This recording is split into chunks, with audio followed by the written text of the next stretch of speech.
Haya. Facebook. Ndakapotsa ndatomhanya mushini kupenga chaiko.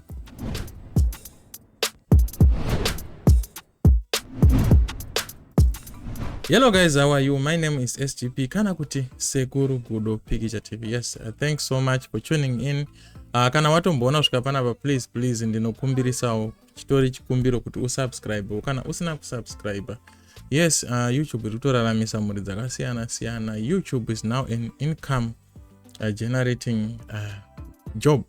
So please support me, I beg you all. If you find the value in this video, please share it to more people and don't forget to ring the notification bell. So anyway, without further ado, let's jump into today's business. Okay, Facebook aise vanhu vane hana neti. Facebook ma one. So in 2024 akuda kunopera, I decided to slow down on YouTube and concentrate on TikTok because nanga ndisina following kana kuti audience kana kuti footprint yakasimba on TikTok. So I started making these short videos, ndichiposta pa TikTok, ndichiposta, and my videos angu akawana traction because I was doing them in a professional way. As you can see, my set is eye-catching, so a lot of people were clicking on my TikTok videos very fast, and I was getting like 500 views in less than an hour on each video. I was shocked. Even following yangu yakakura from 1,300 to almost 3,000. Ndingangoti to 2.8 followers. But there was a time yasvakabva zvatanga kuslowa down and I became so frustrated. So I decided to switch to Facebook. Yo, ndo pakatangira ma one. I had 2 pages. So the other page was hacked. And these guys, like, they are from Pakistan, India, they started posting maskis and other stuff. So I had another page. Rakanga rine following arangarinaro because this page actually ndakariwana from somebody. It's not me who built that page. So I actually bought that page from someone. So fast forward, page irinda apo page iri arangarakanzi mainyat. So this page was getting a lot of followers because people were thinking with the page here in Dera Mainyat, Vakanga vaine mbiri, Yemuzimbabwe. Yes, you know the Nyati family and stuff story. So fast forward, the poster in this page was getting a lot of traffic. But I did not want to post in Mainyat. I wanted to post my original content. Uyakuti, the audience iripo engage name. Little did I know that Facebook I was losing almost 500 followers every day. Every day I was losing 500 followers. Can you imagine? I was also getting like 1,000 followers every day. So I became so fascinated by this. I became so interested. I wanted to know and understand and learn what was happening. That is when I learned the secret of social media platforms. Ndakadzidza kuti pama major platforms andofollow anosanganisira WhatsApp, Facebook, TikTok ne YouTube. Vanhu vari kuma platforms aya kana kuti vanoparticipate kuma platforms aya vane ma mindset akasiyana siyana. Ndikutaura mafungiro ne behavior. Kana uri pa WhatsApp, pane vanhu vane mindset yeurombo. WhatsApp ndeye varombo. Vanhu vane poor mindset when it comes to development, when it comes to investment, when it comes to everything, even communication. Vanoda zvinhu zvakachipa oro zvinhu zvemahara. Free buys, free goods, free things. This is why they choose to be on WhatsApp. But they don't know kuti WhatsApp inotovakosta zvekutoenda, because I'm going to lay out the reasons after I finish explaining these platforms. Anyway, the second platform, of course, is Facebook. Facebook inodikanwa nevarombo. Facebook ine vanhu vayo vane mindset yayo ne behavior yayo zvakandishamisa zvikuru. And nanhasi I'm still puzzled. vanhu vepafacebook vanoda zvinhu zvakachipa, havadi zvinhu zvemahara actually, vanoda zvinhu zvakachipa, vanoda violence, vanoda noise. Facebook yave platform especially among maZimbabweans, handizive mamwe manational nedzimwewo nyikawo. Vanhu vepafacebook vekuzimbabwe vanoda noise most of the time. Vanenge vachingoda kurwa, kushorana, kudzikisirana nekudestroyana. PaFacebook ingori hondo after hondo, war after war. Then when it comes to TikTok, the guys on TikTok, vanhu vakafaila on YouTube, ndobva vakundikana on Facebook, then ndobva vajamba bhodha kunozvitsvagira kaupenyu kavo kunze kwemaplatforms 2 andatauraya. So vakanogadzira tumarelationships kwavo ikokoko netkumaclan twavo twekuti kana usiri in any of those clan, TikTok haulume chinhu. Especially when it comes to making money or generating income or revenue on TikTok, it is very, very difficult because you are not synced or you are not connected to anyone there. Comment yako haitaurwe nezvayo kana usingazikanwe. The administrator or whoever the host is always looking after those people knowing. And kana ukasa gift or ukasapa gift, contribution yako haina basa, hauna kana kutombokosha. And vanhu vanotukwa kuTikTok kuitwa vana adiki just because somebody is popular on TikTok. Vanhu vanoitwa tuvana kuTikTok. I didn't like that. That is the other thing chandisina kufarira neTikTok. So that is the setup yeTikTok. Kune vanhu vari self-entitled zvekutodaro. Then tobva ipapo toenda kuYouTube. This is my favorite place now.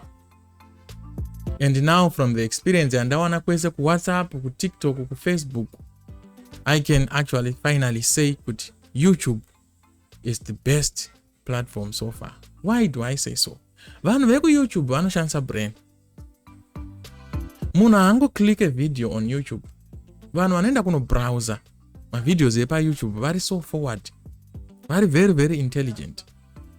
Those people are very, very intelligent. And if you are a YouTuber or if you are a content creator on YouTube, ukaona munhu asubscribe to you, wega unofana kumbozvirova dundu kana kutombozviitira iri pati chaiyo, because vanhu veku YouTube vanhu vanoshandisa njere and haango subscribe kuzvinhu zvenhando. So I grew on YouTube very fast in 2024 zvandasingafungidzire. Ndo pandakatanga kuona kuti whatever that I am creating and posting zvine value. So this is why I tried to post these things or this content, the same content to Facebook, and I did not get the same reaction. It was totally different. People were fighting me on Facebook because people love kurwa pa Facebook.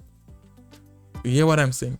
Vanhu vairwisa content yangu, vairwisa everything zvandakanga ndiri kuita on Facebook. You hear what I'm saying? Ndo pane musiyano maplatforms. Pa YouTube people appreciate, they know value. On Facebook they don't actually love value, they want violence. Vanhu vanongoda kutongorwa chete pa Facebook. Hapana chimwe chavanoda, vanenge vaida kungorwa. So this I realized that, and I also realized kuti zvanga zvakukonzera emotional damage to me, because kurama in an environment iri kungokandwa makeni, vanhu vanonga ingokandirana makeni, uyu achituka ningi, uyu achituka. I don't know kuti Facebook ndo zvairi kwese here kana kuti it's only among us Zimbabweans kuti tisiri kugona kushandisa or tisiri kuabuse platform ye Facebook. You don't get something chine value on Facebook. You get it from 3 or 2 individuals vakatosimba chaicho. Otherwise vakatobhomba wakada kupa advice or kutaura something chine musoro mubvanzi, hey, wauya kuzotidzidzisa, hatidi kudzidza this and that. People will fight you, but vanhu vanenge vatori very sick, vanhu vanenge vatorwara, and that is the cure yavanenge uchitoapa, and they don't want it. It's like vanhu vari paFacebook vakaconnectwa to a certain something. The other thing also ndisandabva paFacebook, I'd love to say kuti Facebook yedu yemuZimbabwe matangira aya akaita ndo akauraya paskoro. Vanhu vakatanga kuve popular on Facebook, on the Facebook platform vachibva kuZimbabwe, vaka-abuse that platform. Now everyone thinks kuti kunge uri chiparticipate paFacebook unofana kungochituka vanhu. Unofana kungoshoropodza vanhu. Unofana kungochimoka vanhu. Ukaita chinhu chakanaka ukave successful on Facebook, vanhu vanotokuvengera izvo. People will hate you. People will start to fight you. Just because waita successful. And I didn't like that because inini I'm still growing and I don't want kuti ndipinde busy yekudefend or yekufighta nevanhu when I'm still growing. I want to grow. So I found out that on YouTube I can grow, and on YouTube you can grow without unnecessary wars, without unnecessary attention. You spend attention yako kune zvinhu zviri unnecessary. So I want to talk about these platforms also, what I also came to notice. I noticed also with Facebook inodya moto wefone. Let's say uri kubrowse on Facebook kana kuti uri pa live on Facebook, inodya also data zvakanyanya, followed by TikTok. Inodya futi data zvakanyanya, inodya futi moto wemphone zvakanyanya. Zvekuti mafoni mazhinji evanhu vepaTikTok andogara akabayirwa kumapower bank, if I'm not mistaken, or pacharge. YouTube iri nani, iri pa number 3 pakudya moto nedata. It's much better. Then WhatsApp lastly inodya less moto, inodya futi data shoma. This is why ichidiwa nevarombo or nevanhu vasingafunge or nevanhu vasiri kufunga anything about their future. So lastly, ndakuda kuvhara ndichidayo this video. To those who are on social media, ingave WhatsApp, Facebook, TikTok and YouTube, vari kuda kutsvaga mari vachiita zvecontent creation, kupenga kana kurwara nepfungwa kuswera paWhatsApp. Kana ukaenda kuWhatsApp uri kungoenda kunoshare malinks ezvinhu zvako, because kwakazara zvidhamu zvevanhu. Those people, ihuku dzako dzemazaya, you just go there ungonomwaya macrash, ukanda zvirauro zvako wotobva ikoko. Hauswere wakarindira chirauro. Pana vanhu vakamboradzira. Hauswere wakarindira chirauro chawakandira datya. Because unoziva kuti hove inodyira ipapa ihombe ende inofamba usiku. Saka you just throw whatever your nets or your fishing rod, chiredzo chokuradzira zvinosiwa zvikudziva usiku. Unozomuka unotarisa mangwana. kuWhatsApp kusango unotewa mariva, unongonimisikidza mariva ako, minjika dzako ikobva ikoko. Uenda kumbaonorara wozitaza mangwana makuseni. Because you never make money on WhatsApp. WhatsApp inowesta nguva, inokudyira nguva, inokudyira data. Imagine kuti kana uri paWhatsApp, ndakubva ndangopedza neWhatsApp. Kana uri paWhatsApp uchifunga kuti unoseva data, useve data because wakarara. Mavoice notes anenge achingopinda ende anodownload automatically, and there's nothing you can do about that. My message anenge ingopinda and there's no download automatically. You cannot stop that. Saka even ukafunga kuti kuseva data nekuti waita phone yako off, the moment yaunongoivhura makuseni zvinhu zvese zvaizvo zvinenge zvangachitaurwa zvaizvo no or zvanga zvisina kupera kudownload or zvasina kudownload no zvadownloadwa automatically. Number 1. Number 2, ukaposta chinhu chine musoro chinongoda 5-6 messages pamusoro hachichatooneke zvatovharana. Ndiani akambonotsvaka zvinhu zvanezuro paWhatsApp or zvemarumwe zuro zvelast week? You see, even on Facebook, ndiana munhu ari kutsvaka zvinhu zvakapostwa on Facebook nezuro marumwe zuro 4 days ago. Zvinhu zvikatongopostwa on Facebook zvato expire, zvatovharana. But on YouTube you can go and search a video ra 1991. You can play a music video, you can play a song, you can even play a documentary, you can play a film, a short film, you can play a tutorial. Zvakapostwa 6 years ago. And unoona comment section iriko, and comment section yeku YouTube iri very informative, iri educative, inenge itokudzidzisa so you suggest, you know. It's all about building each other and building up whatever the conversation which was there. On Facebook, zvakapostwa nezuro hauchatombofunge nezvatoenda, hauchatozvide, and it's a waste of data and time. You don't even think of revisiting those stuff. You're always looking for the latest something. So spending your energy on Facebook urikupedza nguva yako. uchicreate content on Facebook. Urupedza nguva yako. Imagine riu rakakutorera mhena whatever rakakutorera time then you paste on Facebook. Vanhu vatongoona nhasi zvatofanana. Hakuna munhu anomborefer anybody to something that is on Facebook that was posted last week or a week ago. Hakuna munhu anorefer munhu. You hear what I'm saying? The other thing about my followers on Facebook or audience on Facebook, ine my feelings kunyanya iri very very bitter. I can tell you kuti 4 days ndadzokera back ku YouTube ndichiti I'm no longer interested in Facebook. Ndanoita 300 something subscribers, almost 500 subscribers. I'm going to show you in another video and then chama comparison. And I have lost almost 1,500 followers ku Facebook. Vanhu vese vamaZimbabweans vanonditsigira ku YouTube neku Facebook. But what is going on? How come I'm losing followers on Facebook and I'm growing on YouTube ndikuwedzera ma followers? What is going on? Chinokuradza mentality yevanhu pa these two different platforms. Kuti vanhu veku platform ye Facebook vane certain mentality yavainayo yekudzikisirana, vane bitterness yakanyanya yekudestroyana, of which vanhu veku YouTube vane mentality yekubuilder. They appreciate. You see? Lastly, I would love to say this. When it comes to nyaya dzekugenerate mari, YouTube chibaba, YouTube is number 1. If you put in hard work, you get paid. My monetization tools, they are given to you. Hauite zvekunyemudzwa ku Facebook. Kunzi wambopiwa ichi, wambotorwa ichi, wambobvisirwa ichi. Zvaita zvinzwisike kuti what is happening? Kutonge njugu wange fecha. Scam and this is I don't understand. Ndakasoita eligible for my Instagram ads. I don't know how many months ago, but still ansanda mapiwo pakangonzi in review. Nothing is changing. Page rangu rakahekwa re Facebook. Nothing was done. There was no reply, no what. After my page got hacked, I tried to contact Facebook. I tried, but they never did anything. They never responded. Now nas page rangu rungu post question. But on YouTube, once you are monetized, once you have reached the criteria, panotone live chat yekutoti unotochata nema YouTube assistants vachitokubatsira vachitokugadzira zvinhu zvako ikoko ipapo kwete kuti mangwana, they are always there. But on Facebook support yacho yakadhakwa. So you cannot risk your time, you cannot risk your resources. Like when I'm making these videos, when I'm creating content, I use expensive gear.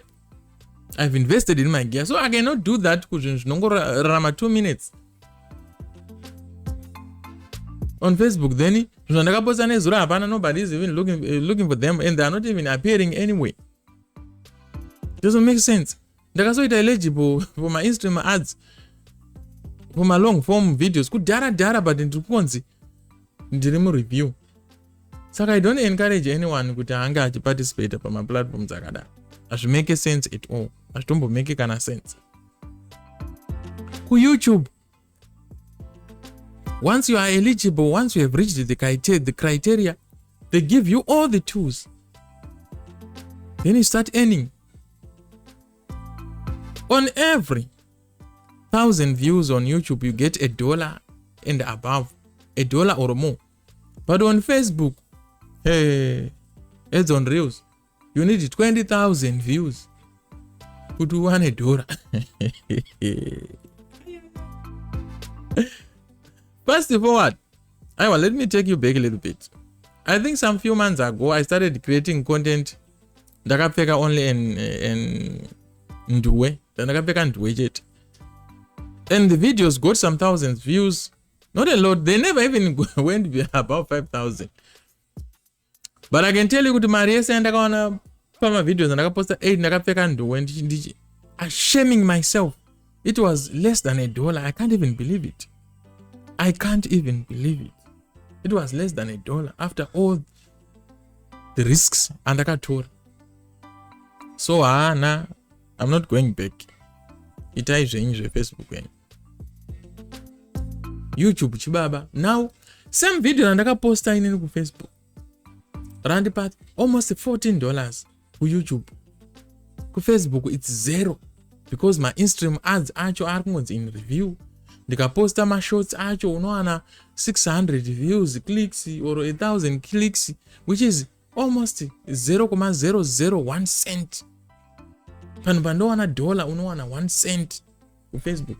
Saka the effort is not worth it as for me, and I'm really disappointed zvangu neplatform yenyu ino Facebook. TikTok wes TikTok ameno kachizivano kariko so, ende mari yacho unoipiwa nemagifts. Magifts acho anopiwa pachizivano hanzi kana usiri gift isati kugiftiwa. Imagine on YouTube anditi kana kuti kune dzimwe nyika handisa kuti zvinhu zvikungoita muZimbabwe chete. You can see kuti munhu akaona kuti wataura point or wagadzira content ine value, munhu anokugifta masters. You get stars from strangers. In Zimbabwe vanhu vatosvika papoint yekutoita mastar party yekuti vanonyepera kuti vari kupiwa masters ivo vari vatenga masters nemari yavo, and it's so pathetic. Zvinonzwisa tsitsi, zvinonzwisa urombo. People lie, vanhu vanonyepa on Facebook just to get the attention. Pachipostwa ma inflated figures ema earnings, zvinhu zvekunyepa, zvinhu zvakamanipulate kwa, zvinhu zvakaitwa tempered with. Doesn't make any sense. So I can't be on a platform yakadaro toxic zvekudaro platform yavanhu vanonyepa and you expect it to grow. No. Aiwa, itai yenyu neFacebook yenyu, itai zvamunoita. Inini I will be posting only malinks angu. Now Facebook ndakuitita unge WhatsApp. Pakazara chaunga, and the only thing I can get there is people to direct people vanoshandisa brain to my YouTube channel to click and check my content on my YouTube channel. I can't waste my time ndiri paFacebook.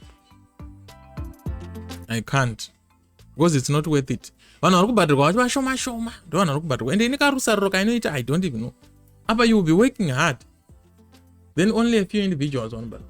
The other thing also chandora kutaura also ndiri paFacebook ndechekuti vanhu in 2024 vanhu vakawanda, pakaita influx yevanhu vakawanda vakada kutanga kucreate content on Facebook, vachicreate mapages. But if you have noticed kuti vanhu in Zimbabwe they don't create content, they repost content yavamwe. They just take other people's content and repost it. That's what people are doing in Zimbabwe, the majority, which is pathetic. And if you don't post about somebody you don't get traffic. Like last year everyone was posting manyati kuti utowana ma views, utowana trust, unenge watoposta manyati. Kana ukatatora zvikuruka kwako tswanda zvaunogona kana zvekusona madhoiri, nobody gives whatever. Apana.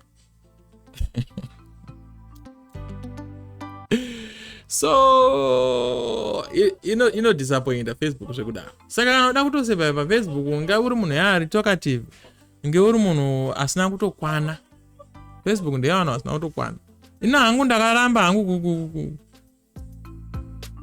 kuti kuita emotional damage pa Facebook.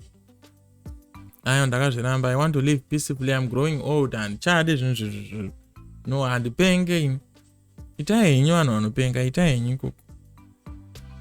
Ende vanhu vari kumusoro paFacebook ndo vanoramba vachibenefita, because I noticed that kuti vanhu vari kuclaima kuti they are now content creators, but they are actually followers. They are consumers. The majority of people in Zimbabwe are not content creators. Even if they have a page in 60 followers, 60k, they are not creating content. They are busy kuteera kumapage yavanhu vane mukurumbiro vachinoisa macomments instead of concentrating on their pages, creating valuable content, creating high quality content. They are not doing that. They are busy kunga achitokomenda uko itori fans. The same nevaimbi vemuZimbabwe. They claim kuti munhu handa akuimba mazuva, but unowanika upe comment section yevaimbi vemunhu uchivabhiga uchitorwisana nango maupcoming. Wakutoacta in a fan way. In a way inoitwa nemunhu ari kufollowa muimbi. Not in a, because if you are an artist you must be busy creating stuff, creating music, composing music, but people are not busy doing that. Saka people just want to claim that they are now this, whereas they are not that. People claim they are now content creators. You can see. You can actually see. Content creator ananguva yekurwisana nemwe content creator comment section. But unotoona mumwe munhu ane page rine followers 100 anenge achitorwisana newe. Iwe uri kutozama kunyangirawo dzauri kunyangirawo, munhu anouya achikupumura dhiri rako unoshaya kuti munhu ndi content creator kana kuti So I saw a lot of stuff happening on Facebook. So vanhu vazhinji makanyeperwa zvenyu when it comes to Facebook.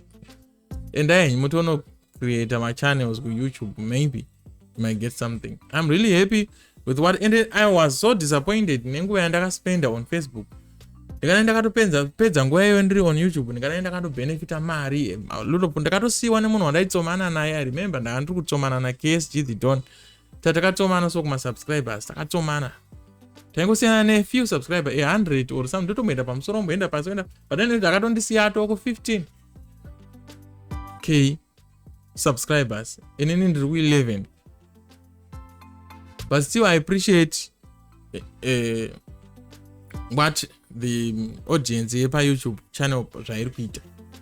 Vanhu vanoziva chinhu chinonzi value yepa YouTube. They don't play with the value. They know that this is value and they subscribe, you know, and you make money also. So guys, kana uda kufakwa ne stress, uda kupedza nguva yako, chesana ne Facebook. Ameno zvairi kunzi 2025 icha combine ma tools ese monetization this and that. We'll see. But when it comes kuti uri kucreate mazimba content, kana usina kutonozodzwa nemumwe munhu ari kurira hapana chako, because people are not judged by the value of their content. When it comes to the Zim content creation space, they are judged kuti unotamba nani, wakambotaura nani, wakambobuda pa live nani, wakatorwa picture nani. That's how people follow people on Facebook in the Zimbabwean space. They don't follow according to the value that you are bringing to the table, the value of your production. You see, the value in your content. And so I can't survive, and I don't want to cause emotional damage to myself. Nekudila ne audience yakadaro inenge inorwara inomhanya mushini. Aiwa mhanya yenyu mushini make. So guys, these were social media platforms explained according to how Zimbabweans are participating on them. All the platforms have been explained. If you think let me know in the comment section. But I can tell you, with this video up to the end, unengwa information yakawanda. So I think only Facebook. I'm going to post my links chat kuti ndiwane vanhu vandozo dive it awenda ku YouTube. And this is also difficult because most people who are on Facebook, they are lazy. They are just like people vari ku WhatsApp. Havana ma YouTube, havana create my email accounts, havana create my Google accounts, havana create my YouTube channels. Because achatanga kuzwa onzi sign in to YouTube.